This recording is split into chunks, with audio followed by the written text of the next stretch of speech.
Premier livre de Samuel, chapitre 21. David se rendit à Nob vers le sacrificateur Achimélec, qui accourut effrayé au-devant de lui et lui dit « Pourquoi es-tu seul, et n'y a-t-il personne avec toi ?» David répondit au sacrificateur Achimélec « Le roi m'a donné un ordre et m'a dit que personne ne sache rien de l'affaire pour laquelle je t'envoie et de l'ordre que je t'ai donné. J'ai fixé un rendez-vous à mes gens. Maintenant, qu'as-tu sous la main? Donne-moi 5 pains, ou ce qui se trouvera. » Le sacrificateur répondit à David, « Je n'ai pas de pain ordinaire sous la main, mais il y a du pain consacré, si du moins tes gens se sont abstenus de femmes. » David répondit au sacrificateur, « Nous nous sommes abstenus de femmes depuis 3 jours que je suis parti, et tous mes gens sont purs. D'ailleurs, si c'est là un acte profane, il sera certainement aujourd'hui sanctifié par celui qui en sera l'instrument. » Alors le sacrificateur lui donna du pain consacré, car il n'y avait là d'autre pain que du pain de proposition qu'on avait ôté de devant l'Éternel pour le remplacer par du pain chaud au moment où on l'avait pris. Là, ce même jour, un homme d'entre les serviteurs de Saül se trouvait enfermé devant l'Éternel. C'était un Édomite, nommé Doeg, chef des bergers de Saül. David dit à Achimélec, « N'as-tu pas sous la main une lance ou une épée? Car je n'ai pris avec moi ni mon épée, ni mes armes, parce que l'ordre du roi était pressant. » Le sacrificateur répondit, « Voici l'épée de Goliath, le Philistin, que tu as tué dans la vallée des Térébintes. Elle est enveloppée dans un drap, derrière l'éphod. Si tu veux la prendre, prends-la, car il n'y en a pas d'autre ici. » Et David dit, « Il n'y en a point de pareil, donne-la-moi. » David se leva et s'enfuit le même jour, loin de Saül. Il arriva chez Achish, roi de Gath. Les serviteurs d'Achish lui dirent, « N'est-ce pas là David, roi du pays?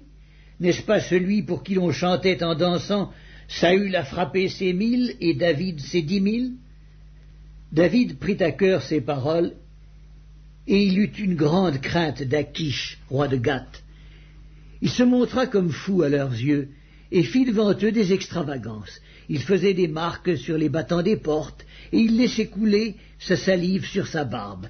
Achish dit à ses serviteurs, « Vous voyez bien que cet homme a perdu la raison, pourquoi me l'amenez-vous? Est-ce que je manque de fou pour que vous m'ameniez celui-ci et me rendiez témoin de ses extravagances? Faut-il qu'il entre dans ma maison ?» Premier livre de Samuel, chapitre 22. David partit de là et se sauva dans la caverne d'Adullam. Ses frères et toute la maison de son père l'apprirent, et ils descendirent vers lui. Tous ceux qui se trouvaient dans la détresse, qui avaient des créanciers ou qui étaient mécontents, se rassemblèrent auprès de lui, et il devint leur chef. Ainsi se joignirent à lui environ 400 hommes. De là, David s'en alla à Mitzpé, dans le pays de Moab. Il dit au roi de Moab, « Permets, je te prie, à mon père et à ma mère de se retirer chez vous jusqu'à ce que je sache ce que Dieu fera de moi. » Et il les conduisit devant le roi de Moab, et ils demeurèrent avec lui tout le temps que David fut dans la forteresse. Le prophète Gad dit à David, « Ne reste pas dans la forteresse, va-t'en et entre dans le pays de Juda. » Et David s'en alla et parvint à la forêt de Héreth. Saül apprit que l'on avait des renseignements sur David et sur ses gens. Saül était assis sous le tamarisque, à Gibéa, sur la hauteur. Il avait sa lance à la main, et tous ses serviteurs se tenaient près de lui. Et Saül dit à ses serviteurs qui se tenaient près de lui, « Écoutez, Benjamites, le fils d'Isaïe vous donnera-t-il à tous des champs et des vignes? Fera-t-il de vous tous des chefs de 1000 et des chefs de 100? Sinon, pourquoi avez-vous tous conspiré contre moi, et n'y a-t-il personne qui m'informe d'Isaïe?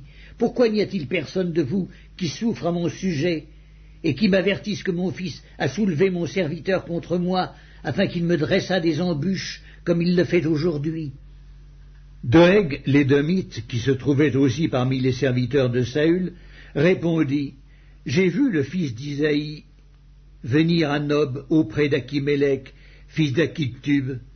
Achimélec a consulté pour lui l'Éternel. Il lui a donné des vivres et il lui a remis l'épée de Goliath, le Philistin. Le roi envoya chercher Achimélec, fils d'Achitub, le sacrificateur, et toute la maison de son père, les sacrificateurs qui étaient à Nob. Ils se rendirent tous vers le roi. Saül dit, « Écoute, fils d'Achitub. » Il répondit, « Me voici, mon seigneur. » Saül lui dit, « Pourquoi avez-vous conspiré contre moi, toi et le fils d'Isaïe? Pourquoi lui as-tu donné du pain et une épée, et as-tu consulté Dieu pour lui, afin qu'il s'élevât contre moi et me dressât des embûches, comme il le fait aujourd'hui ?» Achimélec répondit au roi, « Lequel d'entre tous tes serviteurs peut être comparé au fidèle David, gendre du roi, dévoué à ses ordres et honoré dans ta maison? Est-ce d'aujourd'hui que j'ai commencé à consulter Dieu pour lui? Loin de moi. Que le roi ne mette rien à la charge de son serviteur, ni de personne de la maison de mon père, car ton serviteur ne connaît de tout ceci aucune chose, petite ou grande. » Le roi dit, « Tu mourras, Achimélec, toi et toute la maison de ton père. » Et le roi dit aux coureurs qui se tenaient près de lui, « Tournez-vous et mettez à mort les sacrificateurs de l'Éternel, car ils sont d'accord avec David.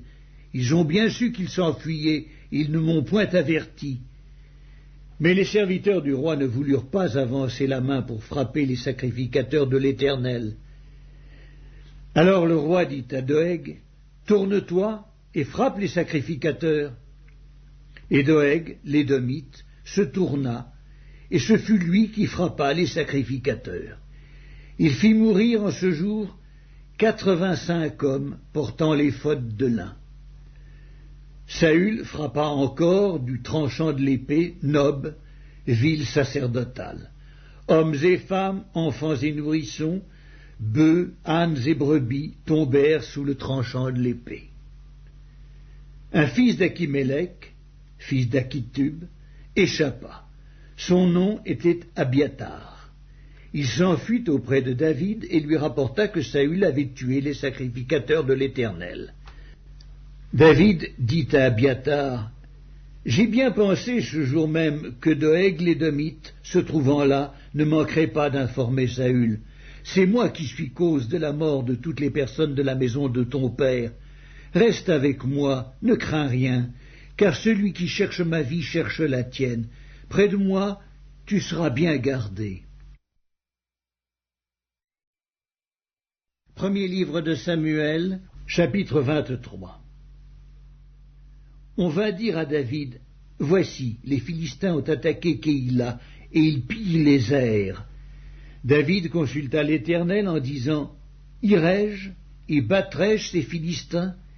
Et l'Éternel lui répondit, « Va, tu battras les Philistins, et tu délivreras Keïla. » Mais les gens de David lui dirent, « Voici, nous ne sommes pas sans crainte ici même en Juda. Que sera-ce si nous allons à Keïla contre les troupes de Philistins ?» David consulta encore l'Éternel, et l'Éternel lui répondit, « Lève-toi, descends à Keïla, car je livre les Philistins entre tes mains. » David alla donc avec ses gens à Keïla, et il se battit contre les Philistins. Il emmena leur bétail, et leur fit éprouver une grande défaite. Ainsi David délivra les habitants de Keïla. Lorsqu'Abiatar, fils d'Achimélec, s'enfuit vers David, à Keïla, il descendit ayant en main l'éphod. Saül fut informé de l'arrivée de David à Keïla, et il dit, « Dieu le livre entre mes mains, car il est venu s'enfermer dans une ville qui a des portes et des barres. » Et Saül convoqua tout le peuple à la guerre, afin de descendre à Keïla et d'assiéger David et ses gens. David, ayant eu connaissance du mauvais dessein que Saül projetait contre lui, dit au sacrificateur Abiatar, « Apporte l'éphod. » Et David dit, « Éternel, Dieu d'Israël, ton serviteur apprend que Saül veut venir à Keïla pour détruire la ville à cause de moi. Les habitants de Keïla me livreront-ils entre ses mains? Saül descendra-t-il, comme ton serviteur l'a appris? Éternel, Dieu d'Israël, daigne le révéler à ton serviteur. Et l'Éternel répondit, il descendra. David dit encore, les habitants de Keïla me livreront-ils, moi et mes gens, entre les mains de Saül? Et l'Éternel répondit, ils te livreront. Alors David se leva avec ses gens au nombre d'environ 600 hommes. Ils sortirent de Keïla et s'en allèrent où ils purent. Saül, informé que David s'était sauvé de Keïla, suspendit sa marche. David demeura au désert dans des lieux forts, et il resta sur la montagne du désert de Ziph. Saül le cherchait toujours, mais Dieu ne le livra pas entre ses mains. David, voyant Saül en marche pour attenter à sa vie, se tint au désert de Ziph dans la forêt. Ce fut alors que Jonathan, fils de Saül, se leva et alla vers David dans la forêt. Il fortifia sa confiance en Dieu et lui dit, « Ne crains rien, car la main de Saül, mon père, ne t'atteindra pas. Tu régneras sur Israël, et moi je serai au second rang près de toi. Saül, mon père, le sait bien aussi. » Ils firent tous deux alliance devant l'Éternel, et David resta dans la forêt, et Jonathan s'en alla chez lui. Les Ziphiens montèrent auprès de Saül à Gibéa et dirent, « David n'est-il pas caché parmi nous dans des lieux forts, dans la forêt, sur la colline de Hakila, qui est au midi du désert? Descendons au roi, puisque c'est là tout le désir de ton âme, et à nous de le livrer entre les mains du roi. » Saül dit, « Que l'Éternel vous bénisse de ce que vous ayez pitié de moi. Allez, je vous prie, prenez encore des informations pour savoir et découvrir dans quel lieu il a dirigé ses pas et qui l'y a vu, car il est, m'a-t-on dit, fort rusé. Examinez et reconnaissez tous les lieux où il se cache, puis revenez vers moi avec quelque chose de certain, et je partirai avec vous. S'il est dans le pays, je le chercherai parmi tous les milliers de Juda. » Ils se levèrent donc et allèrent à Ziph avant Saül. David et ses gens étaient au désert de Maon, dans la plaine au midi du désert. Saül partit avec ses gens à la recherche de David, et l'on en informa David qui descendit le rocher et resta dans le désert de Maon. Saül, l'ayant appris, poursuivit David au désert de Maon. Saül marchait d'un côté de la montagne, et David avec ses gens de l'autre côté de la montagne. David fuyait précipitamment pour échapper à Saül, mais déjà Saül et ses gens entouraient David et les siens pour s'emparer d'eux, lorsqu'un messager vint dire à Saül, « Hâte-toi de venir, car les Philistins ont fait invasion dans le pays. » Saül cessa de poursuivre David, et il s'en retourna pour aller à la rencontre des Philistins. C'est pourquoi l'on appela ce lieu Séla Hammashlékot.